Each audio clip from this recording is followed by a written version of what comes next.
নমস্কার বন্ধুরা, আবার একটা নতুন ছোট্ট ভিডিও নিয়ে চলে এলাম। আজ আমাদের কাছে চলে এসেছে লুম সোলার কোম্পানির 225 ওয়াটের সোলার প্যানেলটি, mono half cut solar panel. এই প্যানেলটি থেকে আপনারা 100 অ্যাম্পিয়ার বা 150 অ্যাম্পিয়ার ব্যাটারি সুন্দরভাবে চার্জ করতে পারবেন। এই প্যানেলটি 9 বাসবার সোলার প্যানেল আছে। এটি একটি mono half cut solar panel.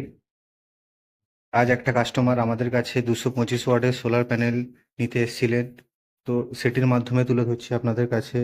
আপনারা যদি যে কোনো ধরনের সোলার প্যানেল নিতে চাইলে আমাদের সাথে যোগাযোগ করতে পারেন। এছাড়া আমাদের কাছে সোলারের ইনভার্টার, সোলারের ব্যাটারি, সমস্ত কিছু সোলারের প্রোডাক্ট অ্যাভেলেবেল পেয়ে যাবেন। যে কোনো ধরনের সোলার সিস্টেম করাতে চাইলে আপনারা আমাদের সাথে যোগাযোগ করতে পারেন। আমাদের এখানে on grid, of grid, hybrid সমস্ত ধরনের সোলার সিস্টেমের কাজ স্পেশালি আমরা করে থাকি। সোলার সম্বন্ধে যদি কিছু জানার থাকে বা কাজ করানোর থাকে, আপনারা অবশ্যই আমাদের সাথে যোগাযোগ করতে পারেন। আমাদের ঠিকানা উলুবেড়িয়ার বিশিপুরে। ধন্যবাদ।